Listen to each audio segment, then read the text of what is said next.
ക്രിസ്തീയ ജീവിതം സൗഭാഗ്യ ജീവിതം, കർത്താവിൻ കുഞ്ഞുങ്ങൾ കാനന്ദദായകം. കഷ്ടങ്ങൾ വന്നാലും നഷ്ടങ്ങൾ വന്നാലും ക്രിസ്തേശു നായകൻ കൂട്ടാളിയാണേ. കഷ്ടങ്ങൾ വന്നാലും നഷ്ടങ്ങൾ വന്നാലും ക്രിസ്തേശു നായകൻ കൂട്ടാളിയാണേ. വിശുദ്ധ ലൂക്കോസിന്റെ സുവിശേഷം 3-ാം അധ്യായം.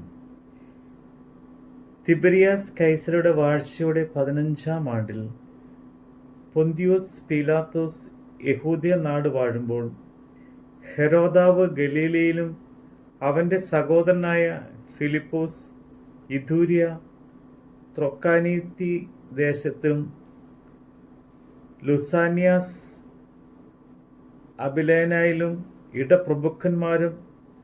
ഇടപ്രഭുക്കന്മാരായും ഹന്നായും കയ്യാപ്പാവും മഹാപുരോഹിതന്മാരായും ഇരിക്കും കാലം, സക്രിയാവിൻ്റെ മകനായ യോഹന്നാന് മരുഭൂമിയിൽ വെച്ച് ദൈവത്തിൻ്റെ അരുളപ്പാട് ഉണ്ടായി. അവൻ യോർദാൻ അരികെയുള്ള നാട്ടിലൊക്കെയും വന്ന് പാപമോചനത്തിനായുള്ള മാനസാന്തര സ്നാനം പ്രസംഗിച്ചു. മരുഭൂമിയിൽ വിളിച്ചു പറയുന്നവൻ്റെ വാക്കാവിത്: കർത്താവിൻ്റെ വഴി ഒരുക്കുവിൻ, അവൻ്റെ പാത നിരപ്പാക്കുവിൻ.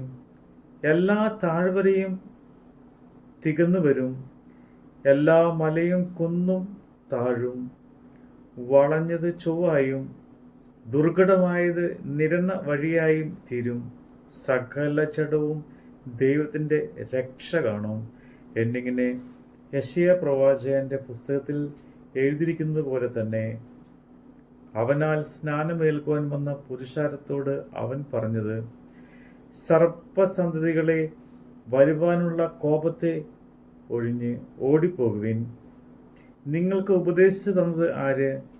മാനസാന്തരത്തിന് യോഗ്യമായ ഫലം കായ്പിൻ. അബ്രഹാം ഞങ്ങൾക്ക് പിതാവായിട്ടുണ്ട് എന്ന് ഉള്ളം കൊണ്ട് പറയുവാൻ തുനിയരുത്. അബ്രഹാമിന് ഈ കല്ലുകളിൽ നിന്ന് മക്കളെ ഉളവാക്കുവാൻ ദൈവത്തിന് കഴിയും എന്ന് ഞാൻ നിങ്ങളോട് പറയുന്നു. ഇപ്പോൾ തന്നെ വൃക്ഷങ്ങളുടെ ചൂട്ടിന് കോടാലി വെച്ചിരിക്കുന്നു. നല്ല ഫലം കായ്ക്കാത്ത വൃക്ഷമെല്ലാം വെട്ടി തീയിൽ ഇട്ടുകളയുന്നു. എന്നാൽ ഞങ്ങൾ എന്തു ചെയ്യണമെന്ന് പുരുഷാരം അവനോട് ചോദിച്ചു. അതിന് അവൻ: 2 വസ്ത്രമുള്ളവർ ഇല്ലാത്തവന് കൊടുക്കട്ടെ, ഭക്ഷണ സാധനങ്ങൾ ഉള്ളവനും അങ്ങനെ തന്നെ ചെയ്യട്ടെ എന്ന് ഉത്തരം പറഞ്ഞു. ചുങ്കക്കാരും സ്നാനമേൽപ്പാൻ വന്നു. ഗുരു, ഞങ്ങൾ എന്തു ചെയ്യണമെന്ന് അവനോട് ചോദിച്ചു. നിങ്ങളോട് കൽപ്പിച്ചതിൽ അധികം ഒന്നും പിരിക്കരുത് എന്ന് അവൻ പറഞ്ഞു. പടജനവും അവനോട് ഞങ്ങൾ എന്തു ചെയ്യണമെന്ന് ചോദിച്ചതിന് ആരെയും ബലാത്കാരം ചെയ്യാതെയും പതിവായി ഒന്നും വാങ്ങാതെയും നിങ്ങളുടെ ശമ്പളം മതി എന്ന് വെപ്പീൻ എന്ന് അവരോട് പറഞ്ഞു. ജനം കാത്തുനിന്നു. അവൻ ക്രിസ്തുവോ എന്ന് എല്ലാവരും ഹൃദയത്തിൽ യോഹന്നാനെ കുറിച്ച് വിചാരിച്ചു കൊണ്ടിരിക്കുമ്പോൾ യോഹന്നാൻ എല്ലാവരോടും ഉത്തരം പറഞ്ഞത്: ഞാൻ നിങ്ങളെ വെള്ളം കൊണ്ട് സ്നാനം കഴിപ്പിക്കുന്നു, എന്നാൽ എന്നിലും ബലവാനായവൻ വരുന്നു, അവൻ്റെ ചെരുപ്പിൻ്റെ വാറഴിപ്പാൻ ഞാൻ യോഗ്യനല്ല. അവൻ നിങ്ങളെ പരിശുദ്ധാത്മാവ് കൊണ്ടും തീ കൊണ്ടും സ്നാനം കഴിപ്പിക്കും. അവന് വീശുപുറം കയ്യിലുണ്ട്. അവൻ കളത്തെ മുറ്റും വെടുപ്പാക്കി ഗോതമ്പ് കളപ്പുരയിൽ കൂട്ടിവെക്കുകയും പതിർക്കെടാതെ തീയിലിട്ട് ചുട്ടുകളയുകയും ചെയ്യും. മറ്റു പലതും അവൻ പ്രബോധിച്ചുകൊണ്ട് ജനത്തോട് സുവിശേഷം അറിയിച്ചു. എന്നാൽ ഇടപ്രഭുവായ ഹെരോദാവ് സഹോദരന്റെ ഭാര്യ ഹെരോദ്യ നിമിത്തവും ഹെരോദാവ് ചെയ്ത സകല ദോഷങ്ങൾ നിമിത്തവും യോഹന്നാൻ അവനെ ആക്ഷേപിക്കുകയാൽ അതെല്ലാം ചെയ്തു കൂടാതെ അവനെ തടവിലാക്കുകയും ചെയ്തു. ജനമെല്ലാം സ്നാനമേൽക്കുകയിൽ യേശുവും സ്നാനമേറ്റു. പ്രാർത്ഥിക്കുമ്പോൾ സ്വർഗം തുറന്നു. പരിശുദ്ധാത്മാവ് ദേഹരൂപത്തിൽ പ്രാവ് എന്ന പോലെ അവന്റെ മേൽ ഇറങ്ങി വന്നു. നീ എൻ്റെ പ്രിയപുത്രൻ, നിന്നെ ഞാൻ പ്രസാദിച്ചിരിക്കുന്നു എന്ന് സ്വർഗത്തിൽ നിന്ന് ഒരു ശബ്ദം ഉണ്ടായി. യേശുവിന് താൻ പ്രവൃത്തി ആരംഭിക്കുമ്പോൾ ഏകദേശം 30 വയസ്സായിരുന്നു. അവൻ ജോസഫിന്റെ മകൻ എന്ന് ജനം വിചാരിച്ചു.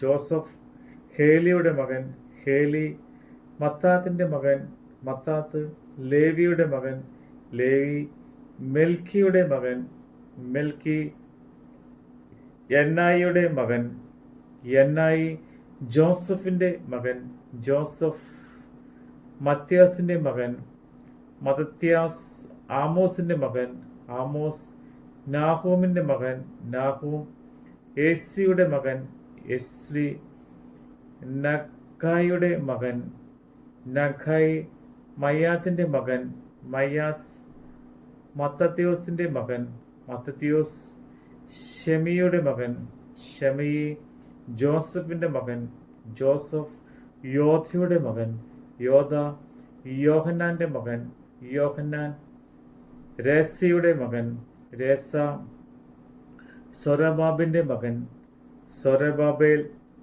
ശെലദിയാലിന്റെ മകൻ, ശെലദിയേൽ നേരിയുടെ മകൻ, നേരി മെൽക്കിയുടെ മകൻ, മെൽക്കി അദ്ധിയുടെ മകൻ, അദ്ധി കോസാമിന്റെ മകൻ, കോസാം എൽമാദാമിന്റെ മകൻ, എൽമാദാം ഏരിന്റെ മകൻ, ഏർ യേശുവിന്റെ മകൻ, യോശുവിന്റെ മകൻ, യോശു ഏലിയാസേമിന്റെ മകൻ, ഏലിയാസർ യോരീമിന്റെ മകൻ, യോരീം മത്താത്തിന്റെ മകൻ, മത്താത്ത് ലേബിയുടെ മകൻ, ലേബി ശിമ്യോന്റെ മകൻ, ശിമ്യോൻ യഹൂദായുടെ മകൻ, യഹൂദ യോസേഫിന്റെ മകൻ, യോസേഫ് യോനാമിന്റെ മകൻ, യോനാം എലിയാക്കീമിന്റെ മകൻ, എലിയാക്കീം മെല്യാമിന്റെ മകൻ, മെല്യാവ് മെന്നിയുടെ മകൻ, മെന്ന മത്താച്ചിയുടെ മകൻ, മത്താത്ത നാഥാന്റെ മകൻ,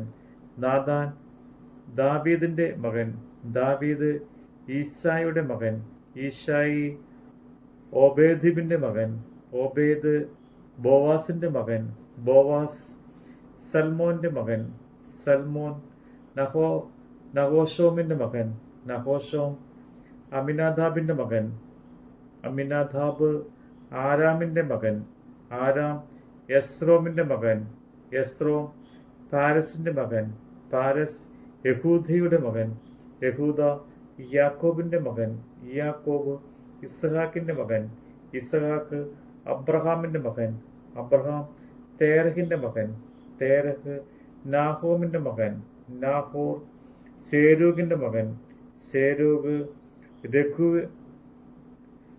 രഘുവിന്റെ മകൻ, രഘു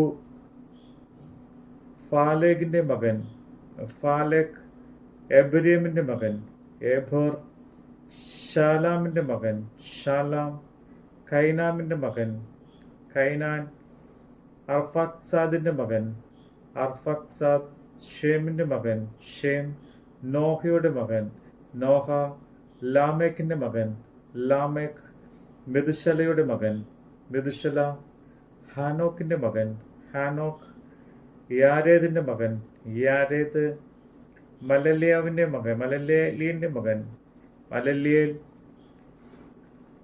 കൈനാന്റെ മകൻ, കൈനാൻ യേനൂഷിന്റെ മകൻ, യേനോസ് സേത്തിന്റെ മകൻ, ഷേത്ത് ആദാമിന്റെ മകൻ, ആദാം ദൈവത്തിന്റെ മകൻ.